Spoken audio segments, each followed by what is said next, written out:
ইন্দুমতি, বিভূতিভূষণ বন্দ্যোপাধ্যায়। নিশ্চিন্তপুর গ্রামের প্রান্তে হরিচরণ রায়ের ছোট একখানা কোঠা বাড়ি ছিল। সংসারে থাকিবার মধ্যে তাহার স্ত্রী আর এক ছেলে। হরিচরণ রায়ের বয়স বছর 30। স্ত্রীর বয়স 21-22। হরিচরণ রায়ের লেখাপড়া এমন বিশেষ কিছুই জানা ছিল না। তাহার উপর নিতান্তই পাড়া গেঁয়ে মানুষ। কাজেই কোথাও না যাইয়া তিনি বাড়ি বসিয়া পৈতৃক আমলের সামান্য একটু জমিজমার খাজনা সাধিতেন। কচু, কুমড়া, বেগুন আবাদ করিতেন, ঠিক বলা চলে না, পুঁতিতেন। ইহাতেই 3 প্রাণীর এক প্রকার কষ্টে সৃষ্টে সংসার চলিয়া যাইত। পৌষ মাস, খুব শীত। সন্ধ্যার সময় এক দূর প্রজা বাড়ি হইতে খাজনা আদায় করিয়া হরিচরণ বাড়ি ফিরিয়া আসিল। স্ত্রী বীণাপাণি উঠানের তুলসী তলায় সন্ধ্যা দিতেছিল। স্বামীকে আসিতে দেখিয়া তাড়াতাড়ি তুলসী তলায় প্রণাম সারিয়া হাসি মুখে কাছে আসিয়া বলিল, তবে যে বলা হলো ফিরতে অনেক রাত হবে, আমি এখনো ডাল বাটিনি। হরিচরণ হাতের পুটুলি নামাইতে নামাইতে বলিল, এলাম চলে, খাজনা তো 1 পয়সাও দেবে না, মিথ্যে হয়রান হওয়া। বীণাপাণি হাতের প্রদীপ নামাইয়া রাখিয়া বলিল, একটু দাঁড়াও, আমি কুয়ো থেকে টাটকা জল তুলে দিই, তবু একটু গরম হবে এখন। এবার যে শীত পড়ল, তাতে পুকুরের জলে আর কাজ চলবে না। হরিচরণের ছেলে নিপু বাবার গলার স্বর পাইয়া ঘরের মধ্য হইতে বাহির হইয়া আসিল। মাকে নিশ্চিন্ত মনে তুলসী তলায় প্রদীপ দিতে দেখিয়া সে ঘরের মধ্যে তাকের হাঁড়ি হইতে আমসত্ত্ব চুরির কাজে ব্যাপৃত ছিল। বাবার গলার স্বরে বুঝিল বিপক্ষ সজাগ হইয়াছে। সে ক্ষুণ্ণ মনে বাহির হইয়া আসিয়া বাবার বড় পুটুলিটা দেখিয়া হঠাৎ নিজের অসাফল্যের দুঃখটা ভুলিয়া গেল। বাবাকে সে একটু ভয় করিত। হঠাৎ কাছে না আসিয়া আঙুল দিয়া পুটুলিটা দেখাইয়া জিজ্ঞাসা করিল, কি বাবা এতে? হরিচরণ বলিল, হ্যাঁ রে, এই বাঁদর, এই শীতে একটা কিছু গায়ে দিতে নেই তোর? ওগো, নিপুর সে দোলাইখানা কোথায় গেল? বীণাপাণি জলের বালতি নামাইয়া বলিল, সেই বিকেলবেলা থেকে বলছি ছেলেকে, ও কি কারুর কথা শোনে? গায়ে দিয়ে দিলেও গায়ে রাখবে না, ওই তো কাঠের আনলায় দোলাই রয়েছে। হরিচরণ বলল, সে বেতখানা কোথায় গেল? নিপু প্রমাদ গনিয়া মার মুখের দিকে চাইল। বীণাপাণি বলিল, থাক গো, আজ আর কিছু বলো না। তারপর ছেলেকে কাছে টানিয়া বলিল, এবার ফের কিন্তু যেদিন। 1 ঘণ্টা পরে দেখা গেল বীণাপাণি রান্নাঘরে বসিয়া ডাল বাটিয়া কি একটা পিঠা তৈয়ারির জোগাড় করিতেছে। বাহিরের কনকনে শীত হইতে আত্মরক্ষা করিবার জন্য হরিচরণ উনানের পাশে বসিয়া তামাক টানিতেছে ও স্ত্রীর সহিত খোশ গল্প করিয়া সমস্ত দিনের শ্রম নিবারণের চেষ্টা করিতেছে। নিপু ঘুমাইয়া পড়িয়াছে। বীণাপাণি ভুলই শুনুক কি যাই হোক, স্বামী বাহির হইয়া যাইবার সময় সে শুনিয়াছিল তাহার ফিরিতে রাত হইবে। কাজেই যে ডাল পূর্বে বাটা উচিত ছিল তাহা সে এখন বাটিতে বসিয়াছে। ইহার পর কখন কি হইবে, বীণাপাণি অত্যন্ত অপ্রতিভ হইয়া তাড়াতাড়ি বাটিতে লাগিল। হরিচরণ ভালো করিয়া 1 কলিকা তামাক সাজিতে সাজিতে বলিল, অত করে তাড়াতাড়ি করছিস কেন রে? না হয় একটু রাতই হবে এখন, এই তো সবে সন্ধে, শেষে আগুল টাগুল ঘেঁচে ফেলবি। নিতান্ত ঘরোই লোক, হরিচরণের স্ত্রীর সহিত সম্ভাষণের রীতি এই রকমই। অবশ্য ছেলেপিলের সম্মুখে এবং বাহিরের লোকের কাছে সম্ভাষণের অন্য রীতি আছে। এটা নির্জনের একটু গাঢ় রকমের আদরের ডাক। বীণাপানি হাসিয়া বলিল, কেন, আগুল কি রোজই হেঁচি নাকি? বীণাপানি দেখিতে মন্দ নহে, রংটি খুব ফর্সা না হইলেও উজ্জ্বল শ্যামবর্ণ, মুখের গড়নটি বেশ সুন্দর, চোখ দুটিও ডাগর ডাগর। পাড়া গাঁয়ের গৃহস্থবধূ, কাজকর্মে থাকে বলিয়া শরীরেও বেশ নিটোল স্বাস্থ্য। হরিচরণ তামাক টানিতে টানিতে বলিল, না সত্যি বউ, দেখ কতদিন ভাবছি একজোড়া ভালো রকম অনন্ত তোকে গড়িয়ে দেব, তা এই হবে করে, বুঝলি না? বীণাপানি একটুখানি হাসিয়া মুখ নিচু করিল। সে বিবাহের পর প্রথম শ্বশুরবাড়ি আসিয়া আজ 10 বৎসর ধরিয়া একথা শুনিয়া আসিতেছে। একজোড়া সোনার অনন্ত গড়াইয়া দেওয়া যে তাহার দরিদ্র স্বামীর পক্ষে কতটা অসম্ভব তাহা সে বুঝিত। স্বামীকে একটু ভুলাইবার জন্য সমদুঃখে বলিল, তা এবার তো হয়েও যেত, ওই সেটেলমেন্টের খরচা দিতেই তো অনেকটা বেরিয়ে গেল। হরিচরণের সামান্য যাহা কিছু জমি জমা ছিল, এবার সেটেলমেন্টের খরচ বাবদ তাহার তরুণ গভর্নমেন্টের লোককে 30 টাকা দিতে হইয়াছিল। সে কিন্তু স্ত্রীর কাছে ও যেসব লোকে জমি জমার ধার ধারে না তাহাদের নিকট প্রচার করিয়া বেড়াইত যে তাহার পৈতৃক অনেক জমি লোকে ফাঁকি দিয়া খাইত, এখন সেটেলমেন্টে সেগুলি সে ফিরিয়া পাইয়াছে। প্রায় 1,000 টাকা এজন্য তাহাকে খরচ দিতে হইয়াছে। সেটেলমেন্টের ক্যাম্পে তাহার খুব খাতির হইয়াছে ইত্যাদি। স্ত্রীর চোখে বড় হইতে সকলেই চাহে। স্ত্রীর মুখে সেটেলমেন্টের কথা শুনিয়া হরিচরণ আরম্ভ করিল, দেখ সেদিন তো ক্যাম্পে গেলাম, আমাদের গাঁয়ের অনেক সব বড় বড়। হুঁড়েকে জিজ্ঞাসা করলি না কানুন গো? আমি যেতে মাত্রই কানুন গো একবারে চেয়ার ছেড়ে উঠে দাঁড়ালো, বললে, আসুন জমিদার মশাই আসুন। 7 বেরের দরুন সেই জমার যে কাগজপত্র গোলমাল হয়েছিল, বুঝলি তো? তা বলতেই কানুন গো মোহরিদের সব বকে উঠল, বললে, রায় মশাই আমি না থাকলেই এরা সব গোলমাল করে ফেলে, আপনি বসুন, আমি বন্দোবস্ত করে দিচ্ছি। সে খাতির কি? স্ত্রীর ডাগর চোখের প্রশংসমান দৃষ্টিতে উৎসাহিত হইয়া হরিচরণ অধিকতর ভিত্তিহীন কি একটা ফাঁদিতে যাইতেছিল। এমন সময় তাহাদের বাহিরের বাড়ির সদর দরজায় কে যেন ঘা দিতেছে শোনা গেল। বীণাপানি বলিল, ওগো দরজায় কে যেন ঘা দেয়। হরিচরণ বলিল, কই না, এত রাত্রে কে ঘা দেবে? সঙ্গে সঙ্গে পুনরায় আঘাতের শব্দ ও কার গলার আওয়াজ পাওয়া গেল। বীণাপানি বলিল, ওই যে কে ডাকছে, দেখো না একবার। হরিচরণ শঙ্কিত হইল। পূর্বেও যে আঘাতের শব্দ সে না শুনিয়াছিল এমন নহে, কিন্তু এই শুনিতে না পাওয়ার ভান করিবার মূলে একটু প্রত্নতত্ত্ব নিহিত আছে।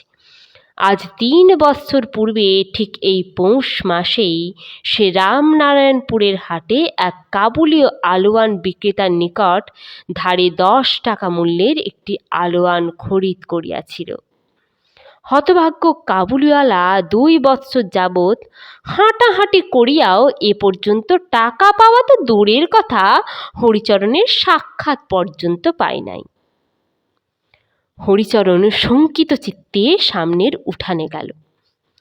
সেই কাবুলিওয়ালাটা এত রাত্রে আসে নাই তো?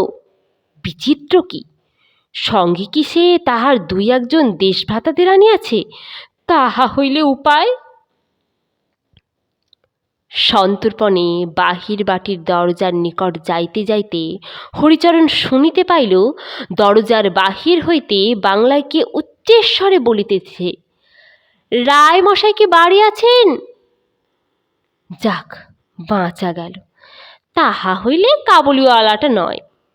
হরিচরণ খিল খুলিয়া দিল। দেখিল বাহিরে একজন অপরিচিত ভদ্রবেশী প্রৌঢ় দাঁড়াইয়া। প্রৌঢ় জিজ্ঞাসা করিলেন, এইটাই কি হরিচরণ রায় মশাইয়ের বাড়ি? হরিচরণ বলিল, আগে আমারই নাম। প্রৌঢ় বলিলেন, তা বেশ, বড় সন্তুষ্ট হলাম। আমি আসছি কলকাতা থেকে, এই ট্রেনেই আসছি। আমার শ্বশুর রামজীবনবাবু আমার একজন ঘনিষ্ঠ বন্ধু ছিলেন। তার ওখানেই একসময় আমার খুব যাতায়াত ছিল। তবে এখন আমিও বাইরে বাইরে থাকি, এই জন্যে ততটা। তা বেশ বেশ, বড় সন্তুষ্ট হলাম বাবা জীবনকে দেখে। বিনা এখানেই আছে তো?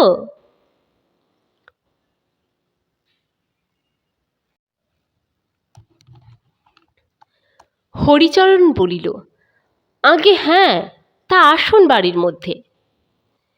মুখে অভ্যর্থনা করিলেও মনে মনে সে অত্যন্ত চটিয়া গেল। দিব্য শীতের রাত্রে স্ত্রীর সহিত গল্প জমাইয়া আনিয়াছিল, তা নয় এখন আবার রাঁধো ভাত, নিয়ে এসো জলখাবার, কোথায় বা পিঠা আর কোথায় বা কি, শ্বশুরগিরি ফলাবার আর সময় পেলেন না। এর চেয়ে সে কাবুলিওয়ালাও যে ছিল ভালো। না, এসব দুর্বৃত্তের জন্য দুনিয়ায় আর সুখ শান্তি নাই। প্রৌঢ় বলিলেন, বাবাজি, তোমার শ্বশুরের সঙ্গে আমার হরিহরাত্মা ছিল। আমার নাম শুনেছ কিনা জানি না, আমার নাম কৃষ্ণলাল গাঙ্গুলি। ছেলেবেলা থেকে বন্ধুত্ব। তার ছেলেপিলে সব আমার কোলে পিঠে মানুষ। তোমার যখন বিয়ে হয় তখন আমি লাহোরে চাকরি করি, কাজেই আসতে পারিনি। আহা, ছোকরা অল্প বয়সেই মারা গেল। সবই ভবিতব্য। হরিচরণের বাড়ির দালান ছিল নিতান্ত ছোট। পৈতৃক আমলের বাড়ি, অনেকদিন মেরামত হয় নাই। জানালার কবাট খুলিয়া পড়িয়াছে। কোনোটি নারিকেলের ছোবড়ার দড়ি দিয়া গড়াদের সহিত বাঁধা। হরিচরণ কৃষ্ণলাল বাবুকে দালানে একটা ছোট টুলের উপর বসাইয়া বলিল, বসুন, আমি বাড়ির মধ্যে বলি। কৃষ্ণলাল বাবু বসিয়া দেখিলেন দালানের দরজা জানালা একটাও ভালো অবস্থায় নাই। সবগুলির ফাঁক দিয়াই হু হু করিয়া হিম আসিতেছে। বন্ধুর এ কন্যাটি সকলের ছোট। 3টি মেয়ের বিবাহ দিবার পর সর্বশান্ত হইয়া তাহার বিবাহ দেন। সে যে ভালো পাত্রে পড়ে নাই তাহা তিনি জানিতেন। কৃষ্ণলাল বাবু মনে মনে কষ্ট অনুভব করিলেন। মিনিট 4-5 পরে উত্তর দিকের দরজা ঠেলিয়া বীণাপাণি দালানে প্রবেশ করিল। কৃষ্ণলালবাবু তাড়াতাড়ি চৌকি ছাড়িয়া উঠিয়া দাঁড়াইলেন, বলিলেন, এসো এসো বিনুমা আমার, এসো। ওহ, সে তোর বিয়ের আগে মা, তখন আমি। বীণাপাণি গলায় আঁচল দিয়া কৃষ্ণলাল বাবুকে প্রণাম করিল। কৃষ্ণলাল বাবু তাহার হাত ধরিয়া তুলিলেন। এসো এসো, সাবিত্রী সমান হও মা। দেখি মা বিনু, মুখখানা তোর কতদিন দেখিনি। বীণাপাণির মাতা পিতা কেহ ছিল না। বাপের বাড়ি ভাইয়েরা থাকিলেও পিতার মৃত্যুর পর তাহারা বড় খোঁজ খবর করিত না। আজ 5-6 বৎসর সে বাপের বাড়ি যায় নাই, বা বাপের বাড়ির কাহাকেও দেখে নাই। নির্জনে তাহার মায়ের মুখ মনে পড়িত, বাপের মুখ মনে পড়িত, শৈশবের সাথীদের মুখ মনে পড়িত, উঠানের বকুলতলায় সেঁজুতি ব্রতের কথা মনে পড়িত। তার বিরহী প্রাণটি পুকুরের ঘাটের চালতা তলায় শত শৈশবের স্মৃতি ভরা তাহাদের পাড়ার ধুলামাটির পথে পথে সেই বকুল ফুলের বুকে মুখ লুকাইয়া মনের সমস্ত দুঃখ কষ্ট উজাড় করিয়া দিত অসহ্য তৃষ্ণায়। ভাইয়েরা তাহার খোঁজও করে না। সে ভাবিত, আজ মা বাপ বাঁচিয়া থাকিলে কি তাহাকে এরূপ করিয়া ফেলিয়া থাকিতে পারিতেন? হাজার হোক, মেয়ে মানুষ, অনেকদিন পরে পিতৃসম পিতৃবন্ধুকে পাইয়া তাহার সেই অভিমানী সকলের চেয়ে প্রবল হইয়া উঠিল। ডাগর চক্ষু দুটি ছাপাইয়া চোখের জল ছড়ছড় করিয়া গড়াইয়া পড়িল। কৃষ্ণলালবাবু তাড়াতাড়ি কোঁচার খুঁট দিয়া তাহার চোখের জল মুছাইয়া দিতে দিতে সান্ত্বনা দিতে লাগিলেন। ছি পিনু, মা আমার কেঁদো না, কাঁদে কি মা, ছি। বীণাপাণি আঁচলে চোখ মুছিতে মুছিতে কাঁদো কাঁদো সুরে বলিল, এতদিন কোথায় ছিলেন জ্যাঠামশাই? আমি তো লাহোরে ছিলাম অনেক দিন, তারপরে দেশে এসে সব শুনলাম। তোর বিয়ের সময়ও আমি চিঠি পেয়েছিলাম বটে, কিন্তু আসতে পারলাম না, বড় জরুরি কাজ পড়ে গেল। এই তো সেদিনকার কথা। নরুদা ভালো আছে জ্যাঠামশাই? নরু ভালো আছে, পড়ছে, এবার বিয়ে পরীক্ষা দেবে। আমার কথা বলে নরুদা? বলে না মা, খুব বলে। তার নিজের বোন নেই, তোকেই বোনের মতো ছেলেবেলা থেকে জানি। ছেলেবেলা খেলা হতে হতে তুই একবার ঝগড়া করে নরুর মুখ আঁচড়ে দিয়েছিলি, তোর মনে আছে বিনু? বীণাপাণি একটুখানি হাসিল। সঙ্গে সঙ্গে কিন্তু শৈশবের সাথী নরুদার কথা মনে পড়ায় তাহার চোখের পাতা পুনর্বার অশ্রুসিক্ত হইয়া উঠিল। বলিল, নরুদা আমায় একবারটি দেখতে আসে না কেন জ্যাঠামশাই? আপনি কি একবার পাঠিয়ে দেবেন? কৃষ্ণলালবাবু বলিলেন, দেব বই কি মা, দেব, তবে এখন তো আসতে পারবে না, এবার যে তার পরীক্ষা কি না, বিয়ে পরীক্ষা হয়ে গেলে তখন তোকে একবার দেখে যাবে, বলে দেব। বীণাপাণির মনে পড়িল রাত হইয়াছে, জ্যাঠামশায়ের আহারাদির বন্দোবস্ত তো করিতে হইবে। সে বলিল, আপনি বসুন জ্যাঠামশাই। কৃষ্ণলালবাবু শশব্যস্তে প্রায় চৌকি হইতে উঠিয়া পড়িয়া বলিলেন, শোন মা শোন, আমার জন্য এত রাত্রে কিছু রাঁধতে টাঁধতে হবে না, আমি রাত্রে বরং। বীণাপাণি ঘাড় বাঁকাইয়া জননীর মতো শাসনের সুরে বলিল, আচ্ছা সে হবে, বসুন জ্যাঠামশাই, আমি সে বুঝব। কৃষ্ণলালবাবু হতাশ হইয়া বসিয়া পড়িলেন। বীণাপাণির বড় ইচ্ছা হইল জ্যাঠামশাইকে শীতের রাত্রে গরম গরম লুচি ভাজিয়া খাওয়ায়, কিন্তু পয়সা কই, তাহাতে এখনই তো প্রায় 1 টাকা খরচ। সংসারে অসচ্ছলতা যে কত দূর তাহা তো সে জানে। সে রান্নাঘরে গিয়া দেখিল স্বামী উনুনের পাড়ে বসিয়া আপন মনে তামাক টানিতেছে। স্ত্রীকে দেখিয়াই হরিচরণ বলিল, তা কি ভাতটা তো আবার রাঁধতে হবে? বীণাপাণি বলিল, একটা কথা বলি, রাখবে? জ্যাঠামশাইয়ের বয়স হয়েছে, আমার কাছে এসেছেন, এ সময় যদি একটু সেবা যত্ন করতে না পারবো, তবে মেয়ে জন্ম মিথ্যে নিয়েছিলাম। আমি ভাবছি জ্যাঠামশাইকে খান কতক লুচি ভেজে দিই। তুমি তোমার সেটেলমেন্টের টাকা থেকে একটা টাকা নিয়ে গিয়ে বিপিনের দোকান থেকে জিনিস কিনে নিয়ে এসো না, আনবে? হরিচরণ কিছু পূর্বে স্ত্রীর নিকট যে জমিদারগিরির আস্ফালন করিয়াছিল, আসন্ন বিপদের মুখে সে কথা ভুলিয়া গেল। মাথা চুলকাইতে চুলকাইতে বলিল, তা তো আনলে ভালোই হতো, মানে আনা তো কিছু উচিত ছিল, কিন্তু হয়েছে কি, এই 24-এর মধ্যে টাকা দাখিল না করলে আবার সার্টিফিকেট জারি হবে, ওই যা জোগাড় আছে তা থেকে। বীণাপাণি উপায় ঠাউরাইয়া রাখিয়াছিল, বলিল, তুমি তার জন্যে ভেবো না, আমার কানের ঘেঁদা ভালো হয়নি, মাকড়ি পড়তে বড় ব্যথা হয়, আজই খুলে রাখতাম, তা নিপুর জন্মবার বলে খুলিনি। তুমি ওই থেকে টাকা নিয়ে যাও, কাল সকালে বরং মাকড়ি বাঁধা দিয়ে 2 টাকা, আর কোথাও পাবো না, মাকড়ি তো সেই খুলতেই হবে। ইহার পর আর কোনো প্রতিবাদ করা ভালো দেখায় না বলিয়া হরিচরণ বলিল, তবে একটা বাটি দাও, ঘিটা আনতে হবে, যাই দেখি। হরিচরণ চলিয়া গেলে বীণাপাণি দালানে গিয়া দেখিল কৃষ্ণলাল বাবু চামড়ার ব্যাগ খুলিয়া কি সব জিনিসপত্র বাহির করিতেছেন। তাহাকে দেখিয়া বলিলেন, মা বিনু, শোন, এদিকে আয়, আমার একটা সাধ তোকে পুড়োতে হবে মা। বীণাপাণি হাসিয়া বলিল, কি জ্যাঠামশাই, তুই ছেলেবেলায় আমার কাছে বসে আমার জল খাবার থেকে খাবার তুলে খেতিস, তোর মনে আছে? আমি কলকাতা থেকে খাবার এনেছি ব্যাগে করে, তোকে ছেলেবেলার মতো খাওয়াবো বলে। আয় এখানে বস বিনু, তোকে কতদিন খাওয়াইনি। তখন এসব খাবার খেতে তুই খুব ভালোবাসতিস, তোর মনে আছে? আয় মা, এখানে বস দেখি। জ্যাঠামশাইয়ের কথা শুনিয়া বীণাপাণির খুব আমোদ অনুভব হইল। সঙ্গে সঙ্গে মনে হইল, বাপ জ্যাঠা ভিন্ন কি কেউ মেয়ের কষ্ট বোঝে? সে খাইতে ভালোবাসে সত্য, কিন্তু সেজন্য এখানে তো কেউ কোনোদিন তাহাকে আদর করিয়া ভালো কিছু খাইতে দেয় নাই। পূর্বে তো তাহার শ্বশুর শাশুড়ি বর্তমান ছিলেন, আর জ্যাঠামশাই আজ কলিকাতা হইতে ব্যাগে বহিয়া খাবার আনিয়াছেন তাহাকে খাওয়াইবার জন্য।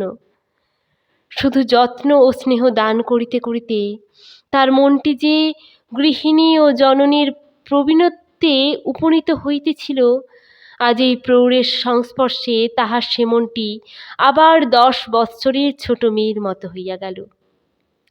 তাহার পর তাহার ঘুমন্ত খোকা নিপুর কথা মনে পড়িল। সেও খাবার খাইতে ভালোবাসে। এ পর্যন্ত জ্যাঠামশায় নিপুর কথা কিছু বলেন নাই। বোধহয় তাহার কথা তিনি জানেন না, জানিলে নিশ্চয় তাহার কথা জিজ্ঞাসা করিতেন। নিজে বলিতে তাহার লজ্জা করিতে লাগিল। বীণাপাণি আসিয়া জ্যাঠামশায়ের কাছে গিয়া বসিল। কৃষ্ণলাল বাবু আহ্লাদে আত্মবিস্মৃত প্রায় হইলেন। বাম হাতে বীণাপাণির মাথার চুলগুলির মধ্যে আঙুল চালাইতে চালাইতে তিনি তাহাকে খাবার খাওয়াইতে লাগিলেন। স্নেহ মায়ায় তাহার মন পরিপূর্ণ হইয়া গেল। তিনি বলিতে লাগিলেন, মা বিনু, সেই তুই ছেলেবেলায় আমার জলখাবার থেকে জোর করে টপটপ খাবার তুলে খেতিস, তোর মনে আছে কি? তখন তুই খুব ছোট, মা আমার কত রোগা হয়ে গিয়েছে। এ কথা সত্য নহে, কারণ বীণাপাণি পূর্বাপেক্ষা বরং সুস্থই ছিল। আজ যদি রাম থাকতো, এইটে খেয়ে দেখ মা, একে রাজভোগ বলে, এ তুই কখনো খাসনি, এ কলকাতা ছাড়া সব জায়গায় বড় একটা মেলে না। কেমন, ভালো নয়?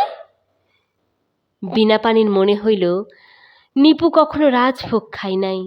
সে খাইতে খাইতে নতমুখে ঘাড় নাড়ল। আরও কিছু খাইবার পর বীণাপাণি বলিল, জ্যাঠামশাই, আর কত খাবো? আচ্ছা, এই অমৃতিখানা শুধু খা, আর খাবারগুলো তুলে রেখে দে জামাইকে। তারপর বলিলেন, একটু দাঁড়া, এই দেখ দেখি, এই ব্রেসলেট জোড়াটা তোর জন্যে গড়িয়েছি মা, দেখ দেখি হাতে হবে তো? কৃষ্ণলাল বাবুর নিজের মেয়ে ছিল না। বন্ধু কন্যাকে শৈশব হইতেই তিনি নিজের কন্যার ন্যায় দেখিতেন। বহুদিন দেশে আসেন নাই।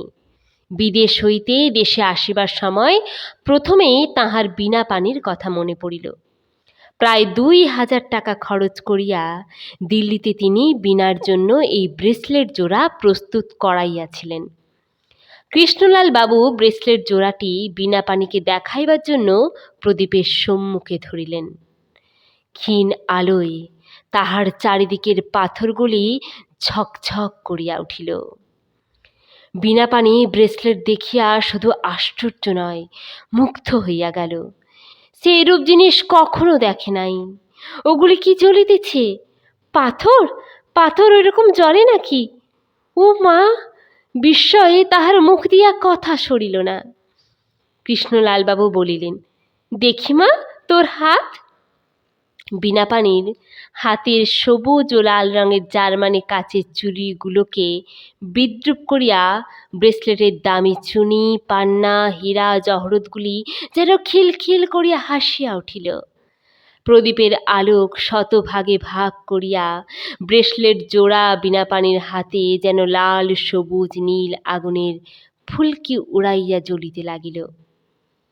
বীণাপাণি নিজের হাতের দিকে চাহিয়া অনেকক্ষণ চোখ ফিরাইতে পারিল না। গহনা আবার এরকম হয় নাকি? কৃষ্ণলাল বাবু বীণাপাণির ভাব দেখিয়া বুঝলেন যে গহনাটি তাহার পক্ষে অপ্রত্যাশিত রূপে সুন্দর হইয়াছে। ইহাতে তিনি মনে মনে অত্যন্ত খুশি হইলেন। আহা, গরিবের ঘরে পড়িয়া মেয়েটা কত কষ্টই পাইতেছে, তবু এ বুড়া তো তাহাকে একটু আনন্দ দিতে পারিল। এই সময় হরিচরণ দোকান হইতে ফিরিল। দালানের বাহিরে তাহার আসিবার শব্দ শুনিয়া বীণাপাণি দালান হইতে সরিয়া গেল। একটু পরে সে যখন রান্নাঘরে লুচি ভাজিতে বসিয়াছে, হরিচরণ সেখানে আসিলে বীণাপাণি হাসিতে হাসিতে বলিল, আজ কি দেখাবো বলো দেখি। কৃষ্ণলালবাবু হরিচরণকে গহনার সম্বন্ধে কোনো কথা বলেন নাই, কারণ বলা তাহার পক্ষে একটু অশোভন হইত। হরিচরণ বলিল, কি?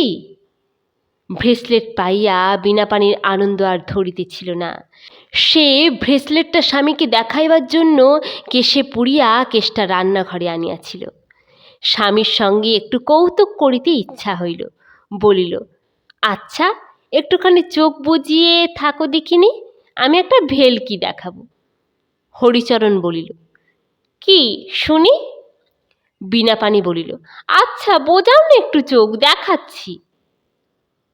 আমি পেছন ফিরছি, কি দেখাবে দেখাও। বীণাপাণি কেস খুলিয়া নিজের হাতে পড়িল, তারপর হাসি মুখে বলিল, যে দেখো এদিকে। হরিচরণ হঠাৎ চাহিয়া দেখিতেই যেন চমকাইয়া উঠিল, বলিল, কি ও? বীণাপাণি বলিল, কি বলো দেখি। হরিচরণ নিচু হইয়া স্ত্রীর হাতের উপর ঝুঁকিয়া পড়িয়া দেখিতে লাগিল। সেও দরিদ্র সন্তান, এরকম জিনিস কখনো দেখে নাই। হাঁ করিয়া অনেকক্ষণ ব্রেসলেট জোড়ার দিকে চাহিয়া রহিল। বীণাপাণি সকৌতুকে বলিল, কোথায় পেলাম বলো দেখি। হরিচরণ বলিল, উনি দিলেন বুঝি, দেখি। তাহার পর ব্রেসলেটের পাথরগুলির উপর সন্দিগ্ধভাবে হাত বুলাইতে বুলাইতে বলিল, এগুলো বোধহয় কাঁচ। এরকম কাঁচ বসানো আংটি তো দেখেছি, কলকাতা থেকে হরিগাঁয়ের মেলায় বিক্রি করতে আনে, এর দাম বেশি নয়। বীণাপাণি বিজ্ঞ জহুরির মতো মুখখানা গম্ভীর করিয়া বলিল, হ্যাঁ কাঁচ, এসব পাথর খুব দামি পাথর। হরিচরণ বলিল, তুই কি করে জানলি পাথর? তুই পাথর চিনিস? বীণাপাণি মুখ হইতে বিজ্ঞতার বোঝা ভালো করিয়া না নামাইয়াই বলিল, জ্যাঠামশাই বললেন যে। হরিচরণ ব্রেসলেট জোড়া ঘুরাইয়া ফিরাইয়া ভালো করিয়া দেখিল, তারপর বলিল, তা যদি হয় তাহলেও কিন্তু এর দাম 300 টাকার 1 পয়সা বেশি নয়। বীণাপাণি সন্দিগ্ধ সুরে বলিল, তুমি কি করে বুঝলে? জ্যাঠামশাই যে বললেন পাথরগুলোর দাম খুব বেশি। হরিচরণ বলিল, ওই রকমই হবে, 300 না হোক 350 হলো, আর বেশি আর কত হবে? আজকাল পাথরের দাম কি, আর পাথরই তো সব জায়গা ছেয়ে ফেলেছে, সোনার ওতে কতটুকু আছে। বীণাপাণির এ কথা বিশ্বাস হইল না। একজোড়া অনন্ত গড়াইতে সে শুনিয়াছে 500 টাকার বেশি পড়ে, আর একজোড়া দামি পাথর বসানো ব্রেসলেট যে 300 টাকায় হইবে, ইহা তাহার আদৌ সম্ভব বলিয়া মনে হইল না। রাত্রি বেশি হইবার ভয়ে বীণাপাণি খুব শীঘ্র শীঘ্র খাবার প্রস্তুত করিয়া ফেলিল। তারপর জ্যাঠামশাইকে ও স্বামীকে খাওয়াইয়া নিজে খাইয়া শুইতে গেল। পরদিন ভোরে জ্যাঠামশাই নিপুকে দেখিয়া অত্যন্ত আশ্চর্য হইলেন। সেদিনকার বিনু, তাহার ছেলে অত বড় হইয়াছে।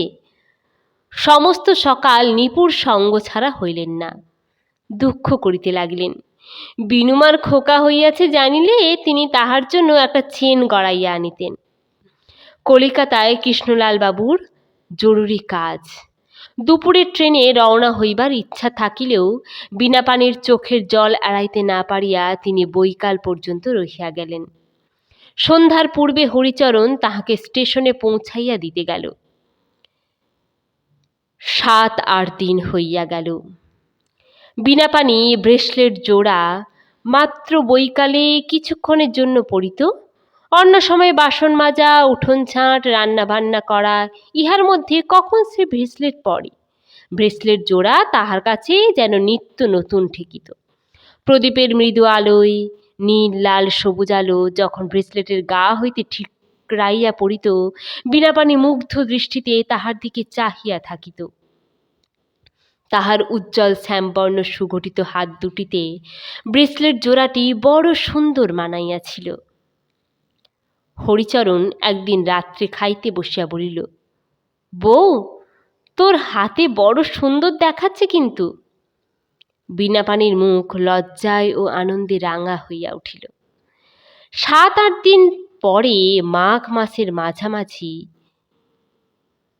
রায়বাড়িতে একটা বড় নিমন্ত্রণ উপস্থিত হইল। বীণাপাণির অনেক দিনের একখানা জড়ি পাড় কাপড় তোরঙ্গের ভিতর তোলা ছিল। নিমন্ত্রণ আমন্ত্রণে এই কাপড়খানা সে বাহির করিয়া পড়িত। হরিচরণ মুখে যতই আস্ফালন করুক, স্ত্রীকে ভালো কাপড় কিনে দিবার ক্ষমতা তাহার ছিল না। অত্যন্ত পুরাতন হইলেও বীণাপাণি কাপড়খানাকে অতি যত্নের সহিত ব্যবহার করিত। এই নিমন্ত্রণে যাইবার সময় কাপড়খানা সে বাহির করিয়া পড়িল ও মেয়ে মহলে দিগ্বিজয়ের লোভ সামলাইতে না পারিয়া ব্রেসলেট জোড়াও হাতে পড়িয়া খাইতে গেল। তাহার ইচ্ছা নিজেকে লোকের চক্ষে বড় করা। আমাদের দেশের শিক্ষিত পুরুষদের জ্ঞান ও বিদ্যা আছে, তাহারা লোক সমাজে তাহাই দেখাইয়া বেড়ান, কিন্তু বেচারি মেয়েদের সে সম্বল নাই, কাজেই তাহারা শুধু গহনা দেখাইয়া বড় হইতে চাহে। সন্ধ্যার একটু পরে বীণাপাণি নিমন্ত্রণ হইতে ফিরিয়া আসিল। একাদশের জ্যোৎস্না অল্প অল্প উঠিয়াছে, বাড়িতে কেহ নাই। নিপুকে রায়গৃহিণী ভালোবাসিতেন, রাত্রের জন্য তাহাকে রাখিয়া দিয়াছেন, সকালে লোক দিয়া পাঠাইয়া দিবেন। বীণাপাণি ভাবিল, স্বামী এখনো বাড়ি আসেন নাই, ততক্ষণ গা ধুইয়া ও কাপড়খানা কাচিয়া আসিয়া রান্না চড়াইয়া দিবে। পুকুরের ঘাটে যাইবার সময় দেখিল, বাগানের বেড়ার ওপারে বসিয়া স্বামী কি কাজ করিতেছেন। গা হাত ধুইয়া পুকুর হইতে উঠিবার সময় সে দেখিল স্বামী বেড়ার ধারে নাই, বোধহয় উঠিয়া বাড়ি গিয়া হাত পা ধুইতেছেন। বাড়ি আসিয়া দেখিল দুয়ার যেমন তেমনি তালা লাগানো আছে, স্বামী বাড়ি নাই। ভাবিল বোধহয় পাড়ার কোথাও বেড়াইতে গিয়াছেন। জলের ঘড়া দালানের মুখে নামাইয়া সে ঘড়ার জলে হাত পা ধুইয়া রকে উঠিল। কুলুঙ্গি হইতে চাবি লইয়া ঘর খুলিল, তারপর শুকনো কাপড় পরিয়া প্রদীপ জ্বালিল।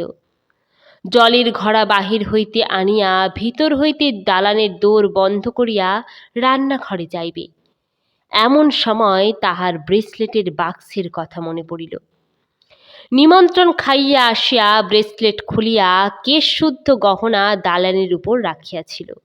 তুলিয়া রাখিবার জন্য সেখানে গিয়া বীণাপাণি দেখিল ব্রেসলেটের কেস দালানে নাই। ভাবিল, তবে কি নিচে পড়িয়া গেল?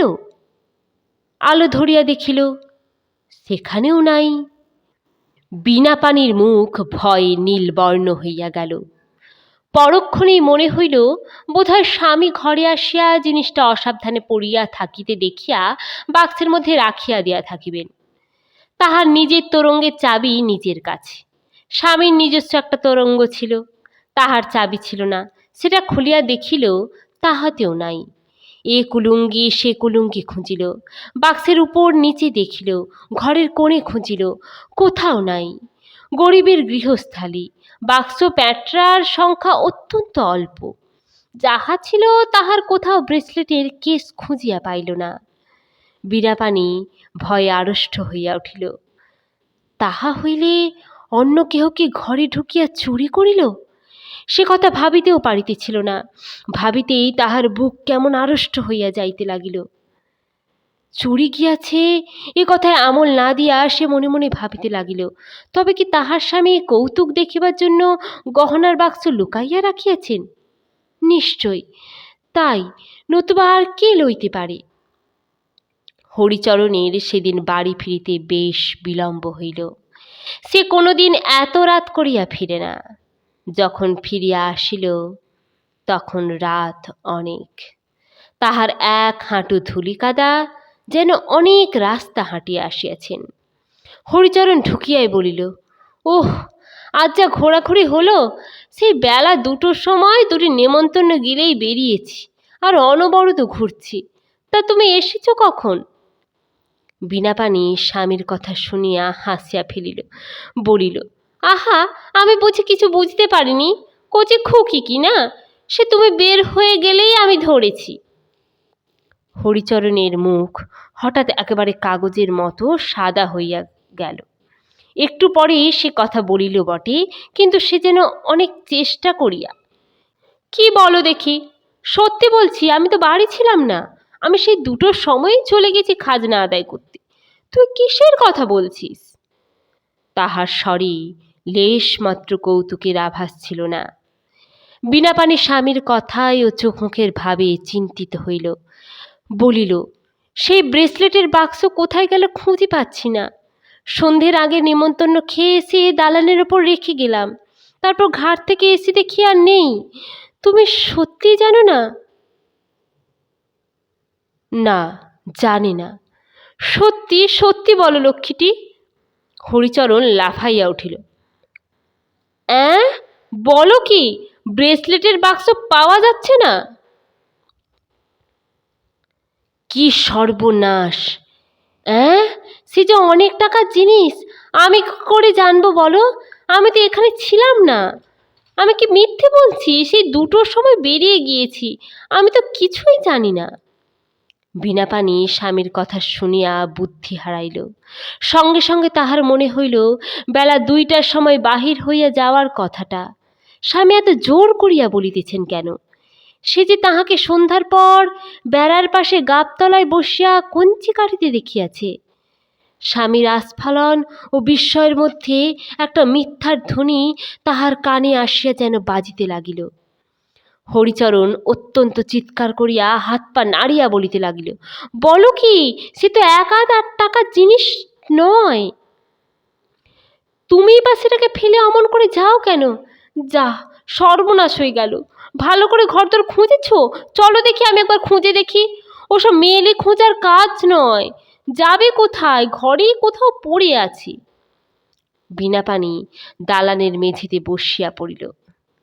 একটা নতুন রকমের ভয় তাহার মনের মধ্যে দেখা দিল।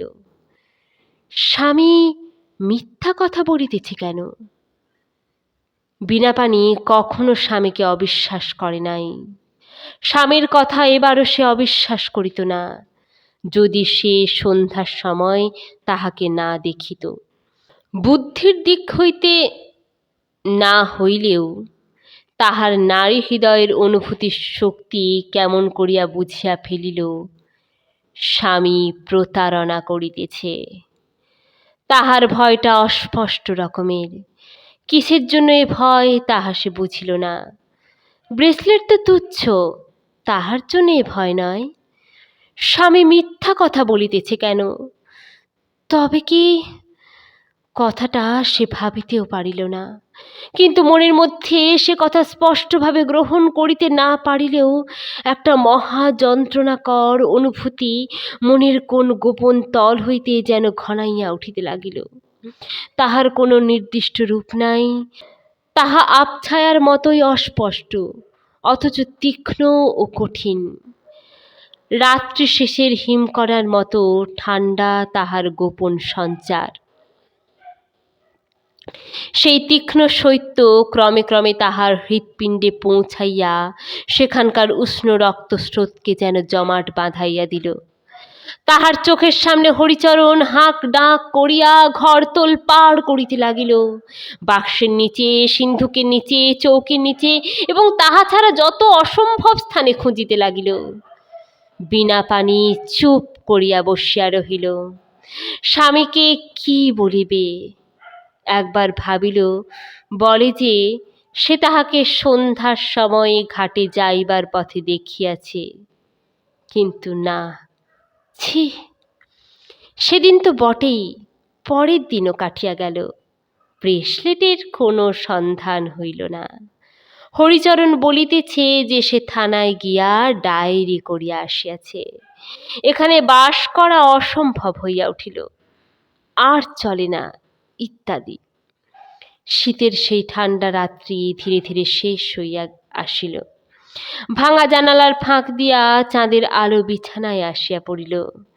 বিবাহের পর হইতে আজ পর্যন্ত যে মধুর অনুভূতি তাহার মনের মধ্যে চির জাগরিত ছিল, দুঃখে কষ্টে যাহা তাহার নীরব অবলম্বন, জানালার বাহিরের ওই ভোরের জ্যোৎস্নার মতো তাহা ধীরে ধীরে মন হইতে মিলাইয়া যাইতেছে।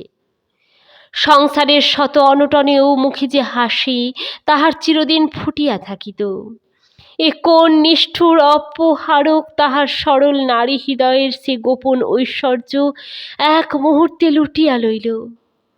আজ 10 বৎসর ধরিয়া তিল তিল সঞ্চয়ের সে যে অমূল্য রত্ন ভাণ্ডার। গাছে গাছে পাখিরা যখন জাগিয়া উঠিয়া কলরব করিতে লাগিল, বীণাপাণি বিছানা হইতে উঠিয়া তখন বাহিরে গেল। সমস্ত রাত না ঘুমাইয়া তাহার চোখ রাঙা হইয়া উঠিয়াছে। বাঁশ গাছের মাথা অন্য দিনের মতো আজ ভোরের হিঙ্গুল রাগে রাঙা। পুকুরের পথে কচি কচি দুর্বাদলে শিশিরের জলের আলো আজও রামধনুর রং ফলাইয়াছে। আশ শ্যাওড়ার ঝোপের মাথায় রাঙালতার সাদা ফুলগুলি অন্য দিনের মতোই নব প্রস্ফুট, কিন্তু পৃথিবীর চেহারা এক রাতে তাহার কাছে বদলাইয়া গেল কিসে? সমস্ত দিন কোন রূপে কাটিল? বীণাপাণির মুখে ব্রেসলেটের সম্বন্ধে এ পর্যন্ত কোনো কথাই আর শোনা যায় নাই। চুপ করিয়া কলের পুতুলের মতো সে সংসারের কাজ একে একে করিয়া গেল। রাত্রে শুইয়া তাহার আর ঘুম হইল না। তাহার সকল নির্ভরতা ভরা নারী হৃদয় যেন নিষ্ঠুর আঘাতে একেবারে ভাঙিয়া গিয়াছে। সেদিন ভোরে যখন হরিচরণ উঠিল, তখনও বীণাপাণি শুইয়া। হরিচরণ কাজে বাহির হইয়া গেল। ফিরিল যখন দেখিল নিপু রকে বসিয়া কাঁদিতেছে। ঘরের মধ্যে গিয়া দেখিল বীণাপাণি তখনও বিছানায় শুইয়া। স্ত্রীকে গায়ে হাত দিয়া ডাকিতে গিয়া দেখিল তাহার গা জ্বরে পুড়িয়া যাইতেছে, সংজ্ঞা নাই, জ্বরের ঘোরে অঘোর অচৈতন্য। হঠাৎ অনুতাপের দংশনে হরিচরণের মন তীব্র বেদনায় ভরিয়া উঠিল। সেদিন সেই সন্ধ্যার সময় গহনা চুরি করিয়াছিল, নানাদিকে দেনা ও পাওনাদারদের জ্বালায় বিব্রত হইয়া। তাহার পূর্বে কয়েকদিন হইতেই তাহার স্ত্রীর ব্রেসলেট জোড়াটার উপর লোভ হয়। সেদিন সন্ধ্যাবেলা ঘরে ঢুকিয়াই সে দেখিল দালানের উপর ব্রেসলেটের বাক্স। লোভ সামলাইতে না পারিয়া সেই ব্রেসলেট চুরি করিয়া রামনারায়ণপুরে এক মারোয়ারির দোকানে গিয়া বিক্রয় করিল মোট 700 টাকায়। ভাবিয়াছিল পরে না হয় একদিন সব প্রকাশ করিবে। স্ত্রীর মাথার কাছে গিয়া ডাকিল, বউ, ও বউ। বীণাপাণি চোখ মেলিয়া চাহিল, চোখ জবা ফুলের মতো লাল। হরিচরণ পাগলের মতো রামহরি ডাক্তারের বাড়ি ছুটিল। ডাক্তার আসিয়া বলিল, জ্বরটা খুব বেশি হয়েছে, তবে ভয়ের কোনো কারণ নেই, শিশিটা পাঠিয়ে দেবেন, ওষুধ দেব। সেই দিন বৈকাল হইতে কিন্তু বীণাপাণির অবস্থা খুব খারাপ হইয়া উঠিল। শেষবেলা হইতে ছটফট করিতে লাগিল। সন্ধ্যার পর হইতে জ্বরের ঘোরে প্রলাপ বকিতে লাগিল। ওগো, আমায় বললে না কেন? মুক্তোর মালা ছড়াটা তোমায় এমনি পরিয়ে দিতুম, আমি তো রাখতে চাইনি। ডাক্তার বলিলেন, আজকের রাত আর টিকবে কিনা সন্দেহ। 10-12 বৎসর পরের কথা। নিপু এখন বড় হইয়াছে, সে বেশ ভালো ছেলে হইয়া উঠিয়াছে। এইবার আইএ পরীক্ষা দিবে। হরিচরণের দ্বিতীয় পক্ষের বউ মেঘলতা তাহাকে নিজের ছেলের মতোই বেশ আদর যত্ন করে। এ পক্ষে হরিচরণের আরও 2 ছেলে মেয়ে হইয়াছে। গ্রামে একখানা ছোট মুদিখানার দোকান করিয়া এখন তাহার এক প্রকার ভালোই চলে।